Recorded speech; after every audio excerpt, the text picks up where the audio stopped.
This is how we say goodbye to August. Good morning. And a very warm welcome. This is 3FM Sunrise on 3FM 92.7. Tell you a story about our story. An attempt to tempt the tempo. Today is the 31st day of the 8th month in the year 2023. Then allow history repeats past. It is a rainy but glorious Thursday morning. And if you're caught in the rain, Oh, hail the cheetah, the new breed of. I feel your pain. As always, stay safe, stay warm. Follow orders. They say the lazy and polygamous lion is no longer worthy. Make sure you're driving carefully on the streets. The roads are very slippery at this time. Rumors grow. Well, very shortly, we'll connect with Felicity Ahafionyo. Water source. She's a chief forecaster with the Ghana Met. She'll let us know if these rainy conditions will prevail. Sleep in his feces. Are we lying bare in an era similar to the past of Liberia, where money chests have turned machetes just cutting off limbs of thoughts, mental mutilation, muting a nation, Ewes and Ashanti, locked in disputes while our towns remain shanty, the helpless illiterate poor. As always, this morning we have a lot in store for you. You're our fourth co-host. We do this in tandem with you. In fact, we cannot do this without you. Connect with us on our socials. We are 3FM 92.7. Keep your thoughts, your comments, your suggestions, even your questions, do keep them coming. You were all very passionate yesterday when we opened up the phone lines on the Voice of the People segment. We'll do same this morning, and you too can lend your voice to any of the issues that we discussed this morning. So do hold tight. Fourth co-host will be calling on you shortly. But someone we're calling on right now is Felicity Ahafionyo. She'll let us know if we need to take our umbrellas with us. For many of us, that's the case. Is that the scenario across the board? Hello, good morning to you, Felicity. Good morning, Helen. How are you doing this morning? I am better today than yesterday. What about you? Fantastic. I wish I could have slept longer. The rain was very, very sweet. Will these conditions Very prevail? Too sweet, Felicity. Yeah, it's going to continue giving us light rain and then cloudiness over the coast. That's Greater Accra, part of central and western region. In the afternoon, we expect it to become variably cloudy across the 16 region. But then in the late afternoon to the evening, we expect some few cases of rain and thunderclouds over the north and then part of the middle sector. Nighttime, the coastal strip will come back to cloudiness with possibility of light rain or drizzle. Temperatures will be a bit mild than yesterday. We expect it to range between 28 and 31 across the 16 region. The state of the sea is expected to be rough. The Volta Lake is also a bit good today for any fishing activities. But then in the afternoon, we are expecting some localized development of rain and thunderclouds around the Oti region, the Kwame Danso area. So once the clouds are gathering and it's becoming darker, the wind starts peaking, then they should start going home. After the system, they can come back and continue their fishing activity. Thank you so much for that update, Felicity. As always, we'll be looking out for subsequent ones to follow. Thank you so much. Enjoy the day. I'm still praying for your $1 million. Thank you so much, Felicity. Have an incredible Thursday. Again, Felicity Ahafionyo is our go-to woman. She's a chief forecaster with the Ghana Met. Well, the rainy conditions are to prevail. Stay safe and stay warm. This is 3FM Sunrise on 3FM 92.7.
The Daily Guide this morning reports that 540 garment textile companies receive YEA funds. Alan speaks tough on attack on agent, and AG slaps Namoan with 39 charges. Nana opens Africa's biggest salt mine. You see Macdan there with Nana Danko Kufado. Yesterday I mentioned it. Daily Graphic, largest salt mine opens operations. Electrochem employs 3,000 workers.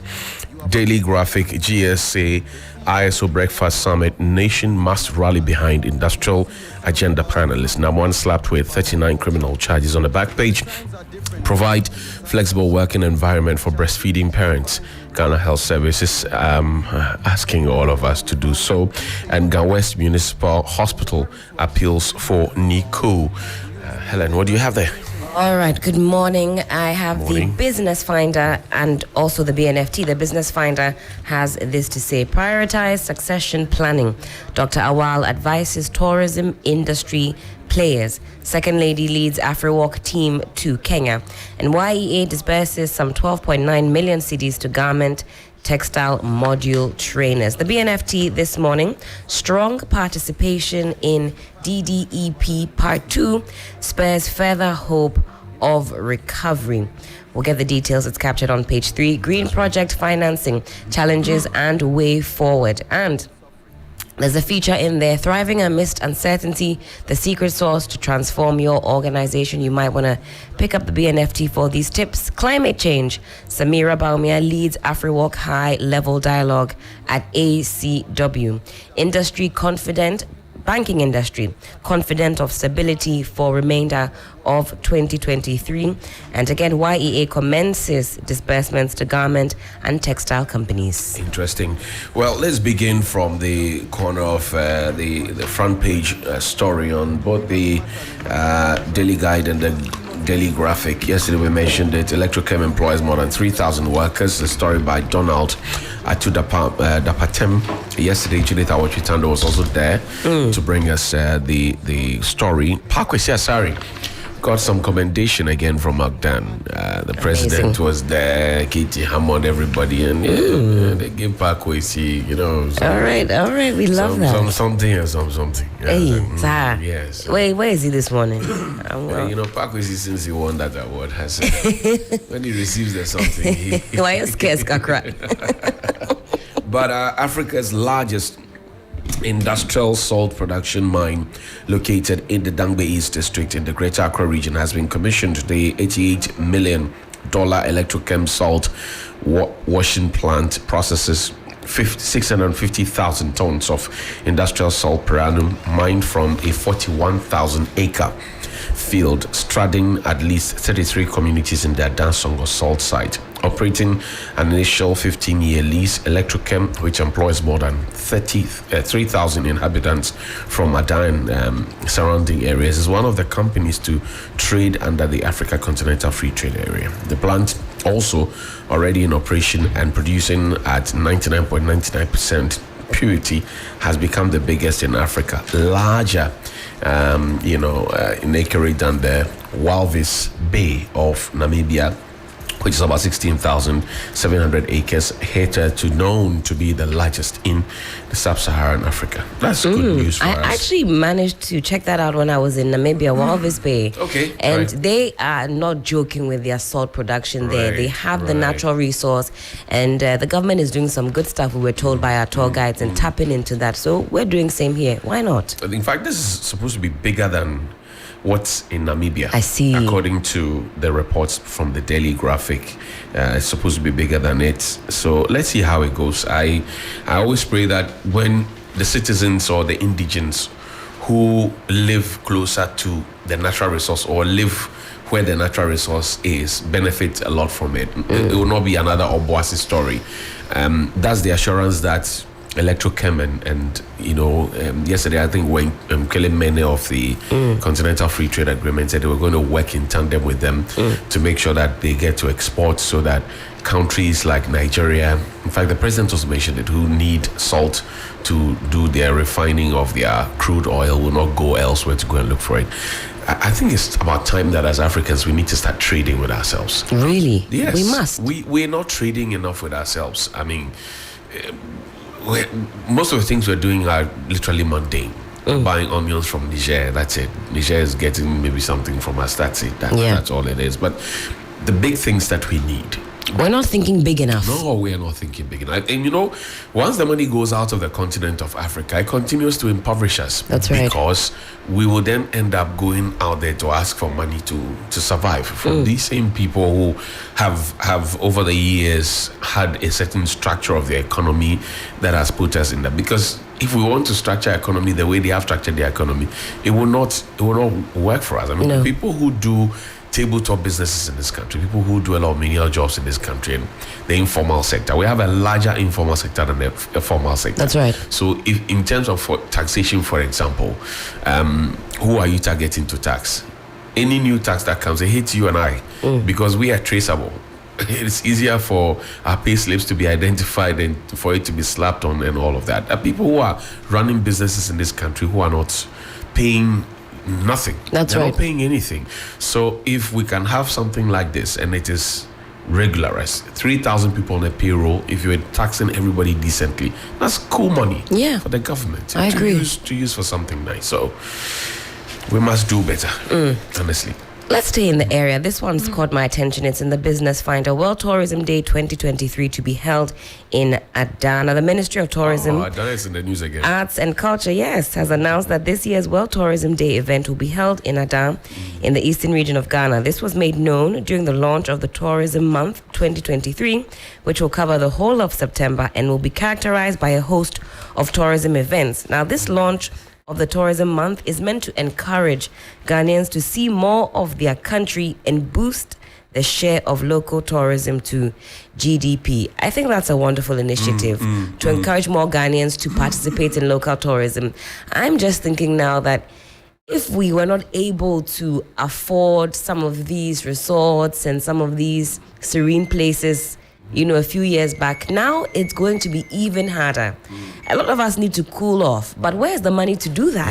Yeah. It's expensive to indulge in tourism in Ghana. The thing is that somebody made an assessment the other day and said that we're too expensive in terms of even a hotel and accommodation. We're too expensive. You find a corner guest house and it's charging so much. If you do the conversion into dollars, you ask yourself, what am I paying for this kind of service and this kind of accommodation? Sometimes the room is stuffy and all of those ones. You find a roach dancing around somewhere because the place has not been patronized for quite some time and they have not taken time to fumigate or take care of the place. But you travel outside the country, go to other places, and you see that the hotel that I've been given, I mean, I'm not saying everything is good out there, because the guys from Wanderlust told us that they went to some places where the hotels were, bad, crap. But what are we doing as a gateway to Africa? I mean, at least we have created a market for tourism. That's right. What year of return, beyond the return, all of those ones, Africella, Afrination. People come here at the end of the year. Are we ready to receive them? What are we inviting them to come home to? That's right. It's a conversation that must be had. Are we sticking with Accra, Cape Coast Castle, back to Accra, evening time? We leave them to go to the beer bars or the pub, go and drink their heads off, chew meat, kebab, barbecue, whatever it is. Those who want to go and carry their sisters, they take them away, and that's it. That's the tourism we're selling to the people. Or are we, for example, making the Gamanche Palace a hub? Osumanche Palace a hub. Look at where we had the Obi on the beach front, for example, the Accra Tourism Information Center. Just pay attention to it. And all the landmarks that are even in that small area, Exactly. the history. We went to the oldest photo studio, in fact, in Africa. And see, we sat and watched the first hotel that was ever built in the Gold Coast.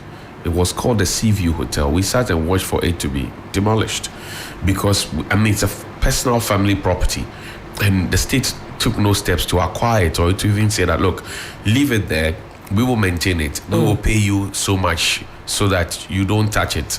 so that it adds to the aesthetic value of the place, tourism and all of that. We have not paid attention. In other jurisdictions, they would hold on tight. There's a place in Turkey, I think they were told, allegedly, I think they said Jesus stepped on some part of the sand there. They've gone to draw something there. There's a museum. You pay to go and see. They said Jesus' feet. His footprint is here. How?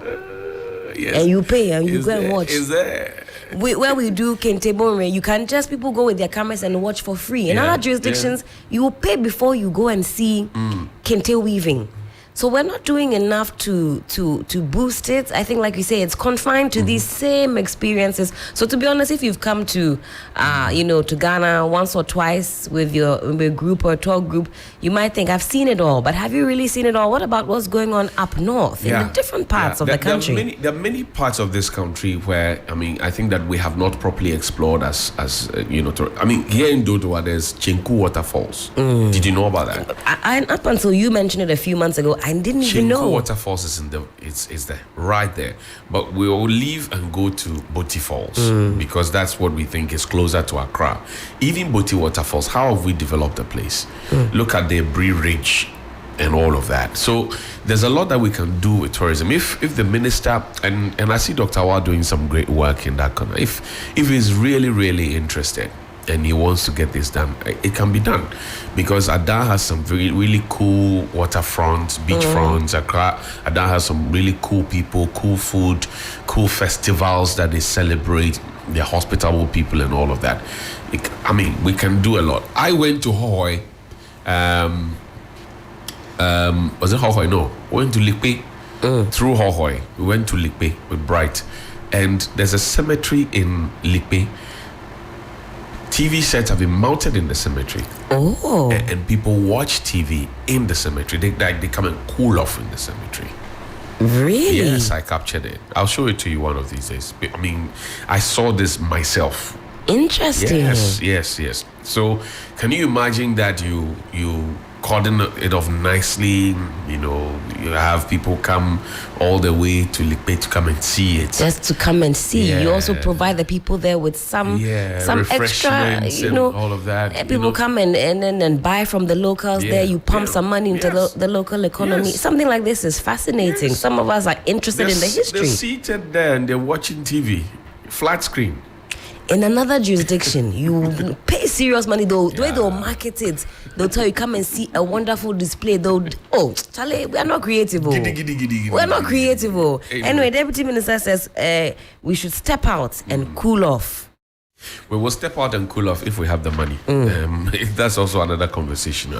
You can't step out on an empty stomach and with an empty pocket. But page 16 of the Daily Graphic says, Namwan slapped with 39 criminal charges. Justice Agbenosi wrote that story. It says the Attorney General and Minister of Justice Godfred Yeboah Dami has filed 39 counts of fresh criminal charges at the High Court against embattled Chief Executive Officer of the Men's Gold Ghana Company Limited, Nana Appiah Mensah, popularly known as Namwan.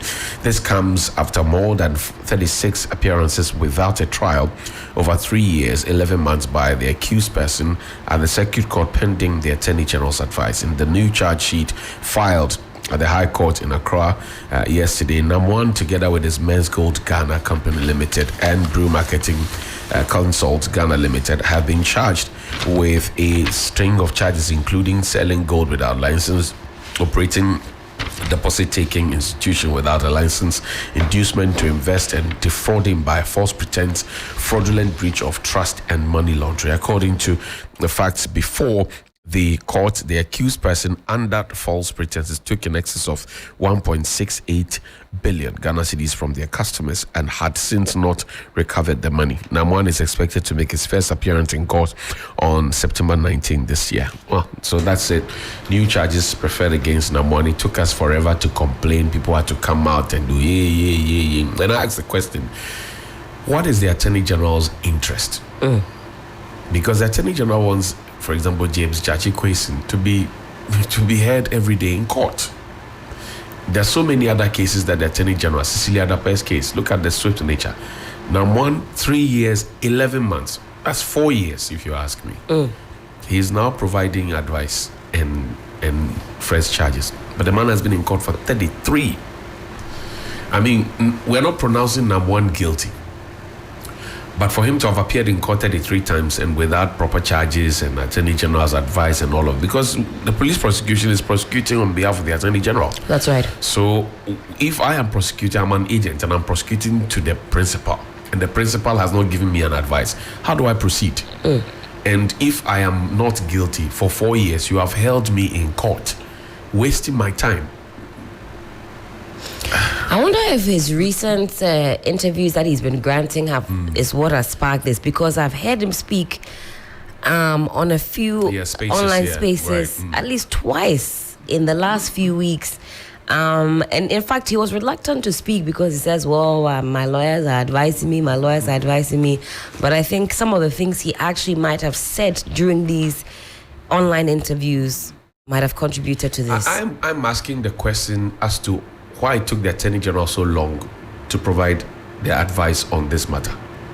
Because if now the Attorney General has taken over the case, it's providing. So where was the Attorney General all this while? Because this is a matter of public interest. I wonder if this would have occurred if he hadn't popped up into the spotlight for people to start raising alarm again. Yes, and then I know people. I know people who died because of Namon. I know people who have, had all manner of ailments out of shock. Somebody stroke, somebody BP, this, that. I have people in my church who, meet you and every time they complain, like to wait, wouldn't you go and talk so that they bring us our money? It's a daily frustration of people. That's right. And if he's guilty, let the Lord deal with him. If he's not guilty, let him off the hook. He said he has initiated a process, if you recall, to allow customers to retrieve their monies. Initially, he was asking for a 650 Ghana cedi deposit in order for people to, he said admin fees. And people said, well, give us the money. You can deduct your admin fees after that. Give us the money. And then he said, okay, now, if you've paid your 650, it'll be refunded. It's a free process to get your money back. Some of the text messages that were shown indicated that you get your money in 2025. And all of this, even more confusion. Now this is what we see. We're sitting back and we're watching how it unfolds. 3 years, 11 months. How many more months are left before we get some answers and some resolution? It's serious. I mean, and for me, even though I still believe that greed got the better part of many of the people who went to put their monies in there. Greed is what got the better part of them. There are those who also allege that, look, most of the microfinance companies that collapsed and the rest had taken monies and they had gone to dump there, hoping the monies would grow and yield some more money and all of that. So some of them would be your somebody you've put money or an institution you put money into, they have decided to then put that money into men's gold. That's right. I see. That's right. I see. So now, people are then wondering, so what happens? What happens to our monies? That's the bottom line. What happens to our monies? Anyway, let's take a break here. We'll take a break and come back with Johnny's Bites in a bit. Stay with us. This is Sunrise on 3FM 92.7. My name is Johnny Hughes. I'm here with Helen Apiampofo.